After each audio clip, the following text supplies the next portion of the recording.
भारत के किसानों की परेशानियां किसी से छिपी नहीं है। कभी उन्हें अपनी फसल का सही दाम नहीं मिलता, कभी मौसम के कारण उनकी फसलें खराब हो जाती हैं और इसी नुकसान को पूरा करने के लिए वो कर्ज उठाते हैं।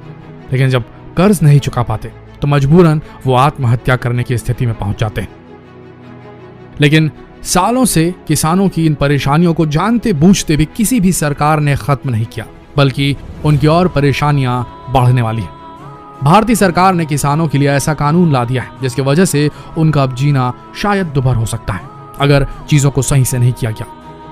आज भारत की कैसी अर्थव्यवस्था है ये सभी को पता है।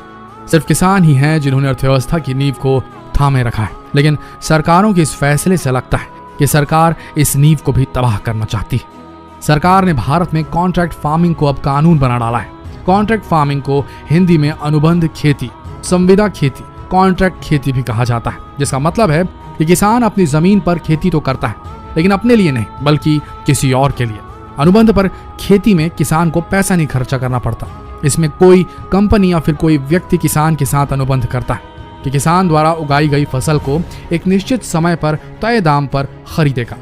इससे खाद, बीज, सिंचाई व मजदूरी सहित अन्य खर्चे कॉन्ट्रैक्टर के होते हैं। कॉन्ट्रैक्टर के अनुसार ही किसान खेती करता है। फसल का दाम, क्वालिटी, मात्रा और डिलीवरी का समय फसल उगाने से पहले ही तय हो जाता है। अब आप इसे समझ सकते हैं कि भारत में बैठी बड़ी बड़ी कंपनियां किसानों से अब अपनी फसल पैदा करवाएंगी और अपने मन मुताबिक दामों पर उन्हें खरीदेंगी। हालांकि भारतीय सरकार का इस पर कहना है कि किसानों के हित में लिया गया फैसला, लेकिन ये बात किसान भी अच्छी तरह समझते हैं और आप भी कि ये कहीं से भी किसानों के हित के लिए लिया गया फैसला नहीं है। लेकिन उसके बाद भी महज एक कानून बनाकर सरकार ने भारत में कॉन्ट्रैक्ट फार्मिंग को कानून बना डाला है। आपको बता दें कि कॉन्ट्रैक्ट फार्मिंग का यह तरीका अमेरिका और ऑस्ट्रेलिया जैसे देशों का कृषि मॉडल है, जहां पर किसान हजारों एकड़ में खेती करते हैं और इसकी एवज में वहां की सरकारें उन्हें तमाम तरह की सब्सिडीज और सुविधाएं प्रदान कराती है। लेकिन वहीं भारत में 85% ऐसे किसान हैं जो बहुत छोटी जमीन पर खेती करते हैं, अपना जीवन यापन करते हैं, लेकिन सरकारों की तरफ से उन्हें कोई सुविधा नहीं दी जाती है। सुविधाओं के नाम पर दिया जाता है तो सिर्फ MSP, और वह भी इतना कम होता है कि इससे फसलों की लागत तक नहीं निकलती। मुनाफा तो दूर की बात है। आपको बता दें कि भारत में खेती से जुड़ी कई देशी विदेशी कंपनियां दशकों से कॉन्ट्रैक्ट फार्मिंग की मांग कर रही हैं, जिसका लंबे समय से विरोध चल रहा है और यही वजह है कि कॉन्ट्रैक्ट फार्मिंग को लंबे समय से लागू नहीं किया गया। लेकिन वहीं अब ऐसा क्या हो गया कि सरकार को कॉन्ट्रैक्ट फार्मिंग पर कानून बनाना पड़ा? देखा जाए तो यह फैसला सरकार पर एक बहुत बड़ा सवाल पैदा करता है। सोचने वाली बात यह है कि इन फैसलों से लगता है कि सरकार सिर्फ कुछ बड़ी कंपनियों को मुनाफा कमा कर देना चाहती है और यह आशंका तब और मुमकिन लगती है जब अध्यादेश जारी होने के एक हफ्ते पहले रिलायंस समूह कंज्यूमर गुड्स की कैटेगरी में बिजनेस करने के लिए एक नया वेंचर जियो मार्ट शुरू करता है। अब गौर करने वाली बात यह है कि जियो मार्ट से पहले अडानी, विल्मर, ITC और रामदेव बाबा के पतंजलि सहित कई छोटे बड़े ब्रांड मार्केट में मौजूद थे, लेकिन कभी उनको इतनी गंभीरता से नहीं लिया गया। सरकार की तरफ से इस तरह थाली में रखकर किसी को भी सहायता नहीं दी गई। ये कंपनियां अपनी जरूरतों को पूरा करने के लिए सरकारी संस्थाओं के जरिए मार्केट रेट पर अपनी जरूरत का सामान खरीदती थी। लेकिन अब ये व्यवस्था हमेशा के लिए बदल जाएगी। मनमानी पे उतर आएंगी ये कंपनियां। सरकार ने भले ही कॉन्ट्रैक्ट फार्मिंग पर कानून बना दिया है, लेकिन देश भर के किसान संगठन, मंडी समितियों में काम करने वाले छोटे मोटे व्यापारी और कर्मचारी इस कानून का विरोध कर रहे हैं। उनका कहना है कि देश की अर्थव्यवस्था में 40% योगदान देने वाले किसानों की समस्या को हल करने के लिए सरकार अध्यादेश के जरिए कानून बना रही है, लेकिन जो कानून बनाए गए हैं उनसे किसानों से ज्यादा बड़े व्यापारियों और कंपनियों को लाभ होने वाला है। लेकिन सरकार वहीं इसे किसानों की मुक्ति का मार्ग बता रही है। लेकिन देखा जाए तो ये जो कानून है वो किसानों के लिए सबसे बड़ा बंधन बन सकता है। देखने वाली बात यह कि जो लोग वोट देकर सरकार चुनते हैं उन्हें जरूरत थी कि वो किसानों को साथ में लेते, उन्हें विश्वास में लेते, उनके हिसाब से कानून में तब्दीलियां करते और उसके बाद इस अध्यादेश को जारी करते। लेकिन ये एक तरफा लिया गया फैसला सा लगता है सरकार का। आइए जानते हैं कि किसानों पर बनाया गया ये कानून, जो नया कानून है, कैसे किसानों के लिए बंधन है और अंबानी, अडानी जैसे लोगों के लिए मुनाफे की चाबी बन सकता है अगर गलत तरीके से इस पूरे कानून को इम्प्लीमेंट किया गया। तो आप जानते ही हैं कि संसद में किस तरह से किसानों के इस बिल को पास किया गया। हालांकि सरकार ये दिखाना चाहती है कि ये किसानों के हित में लिया गया फैसला, लेकिन असल में ये अंबानी और अडानी जैसे व्यापारियों को लाभ पहुंचाने का काम कर सकता है। ये निजी कंपनियों का दबाव ही है जिसके कारण सरकार कॉन्ट्रैक्ट फार्मिंग जैसी व्यवस्था को लागू करने के लिए कानून बनाना चाहती है। नहीं तो आप ही सोचिए कि ऐसी क्या मजबूरी थी कि जो व्यवस्था यानी कि कॉन्ट्रैक्ट फार्मिंग भारत में पहले ही फेल हो चुकी है, उसे कानून क्यों बनाया जा रहा है। आप इस उदाहरण से समझ सकते हैं कि किस तरह से किसान इस कॉन्ट्रैक्ट फार्मिंग के कानून में बंध जाएंगे। ये हाल ही का मामला है। एक बहुत बड़ी कंपनी है पेप्सिको, जो गुजरात के किसानों से कॉन्ट्रैक्ट फार्मिंग के जरिए आलू खरीदती थी, लेकिन हाल ही में कंपनी ने आलू के प्रतिबंधित बीजों से खेती करने के कारण किसानों पर मुकदमा दायर कर दिया है और मुकदमे में पेप्सिको कंपनी ने किसानों से 1 करोड़ रुपए मुआवजे की डिमांड की। इसी तरह मध्य प्रदेश के किसानों का भी एक मामला है, जब आईटीसी कंपनी किसानों से अनुबंध के तहत गेहूं की खरीद करती थी। किसानों ने कंपनी पर लगातार कई साल तक उनकी फसल के दाम कम देने का आरोप लगाया। उसके बाद तत्कालीन मध्य प्रदेश सरकार को किसानों के बढ़ते दबाव के कारण इस पर रोक लगानी पड़ी थी।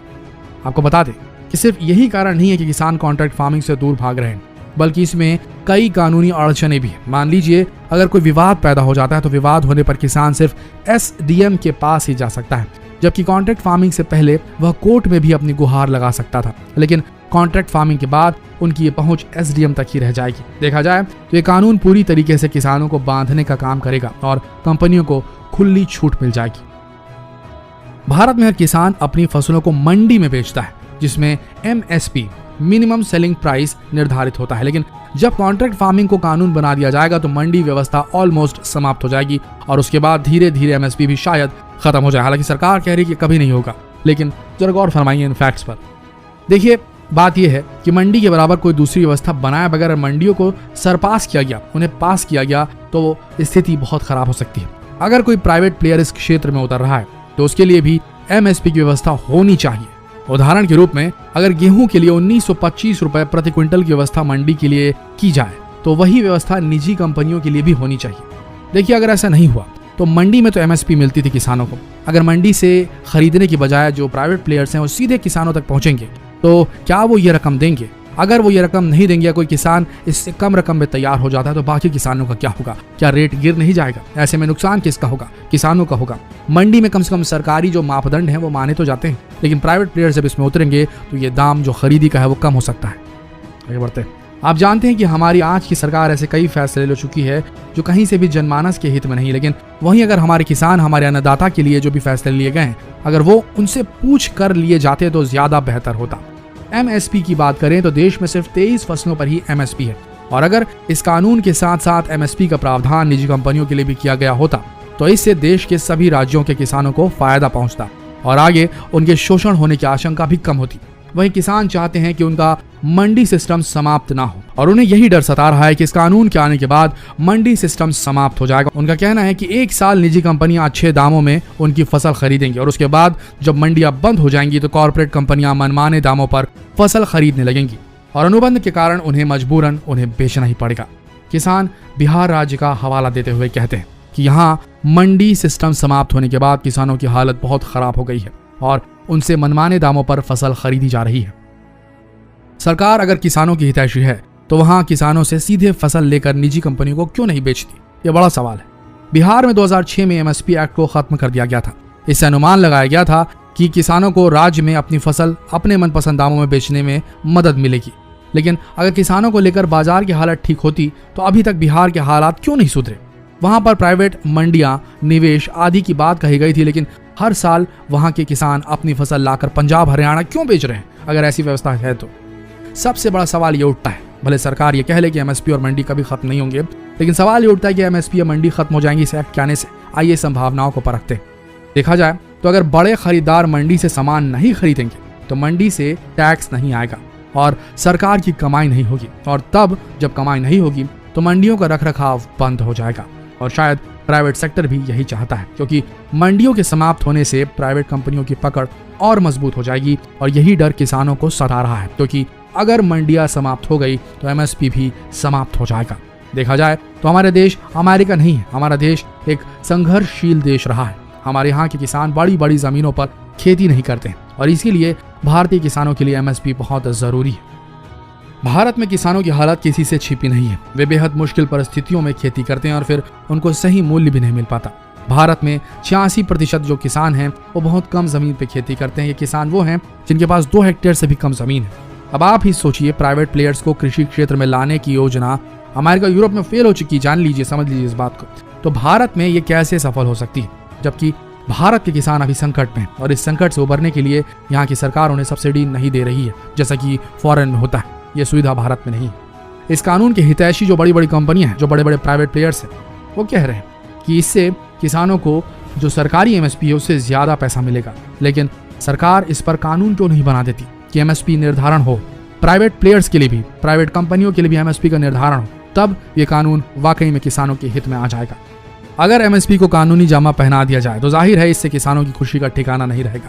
लेकिन सरकारों के फैसले से लगता है कि सरकार मुनाफा सिर्फ कंपनियों को ही देना चाहती है, क्योंकि आप ही सोच कर देखिए, अगर कॉन्ट्रैक्ट फार्मिंग जैसी चीज अमेरिका में सफल होती तो वहां की सरकार उन्हें सब्सिडी क्यों देती, जिससे साबित होता है कि कॉन्ट्रैक्ट फार्मिंग कहीं से भी सफल नहीं है। लेकिन उसके बाद भी सरकार अपने फैसलों को किसानों पर थोपना चाहती है, तो कम से कम इतना कर दे कि एमएसपी निर्धारण कर दे, वो भी निजी कंपनियों के लिए भी। तभी हमारे देश के किसान भाई खुश रह सकेंगे, कुछ मुनाफा कमा सकेंगे। देखिए, हर चीज में रिवॉल्यूशन और रिनोवेशन की जरूरत पड़ती है। देश में भी ऐसे कई कानून है, खासकर कृषि में कानून जो है, कि जिन्हें थोड़ा सा रिनोवेशन की जरूरत है, जहां रिवोल्ट लाने की जरूरत है, जहां पर क्रांति लाने की जरूरत है, क्रांतिकारी बदलाव की जरूरत है। लेकिन इस चीज को ध्यान में रखा जाए, जिस प्रकार से नोटबंदी हुई थी, जिस प्रकार से कोरोना को देश में हैंडल किया गया लॉकडाउन लगा करके अनायास ही, उस प्रकार से ये जो कानून है, कृषि कानून, वो थोपा नहीं जाना चाहिए हमारे किसान भाइयों पर, अन्यथा बहुत बड़ी आपदा आ जाएगी और इस बार जो कृषि प्रधान हमारा देश है वो पूरी तरीके से घुटनों पर आ जाएगा। आपका क्या मानना है कमेंट सेक्शन पे जरूर बताएं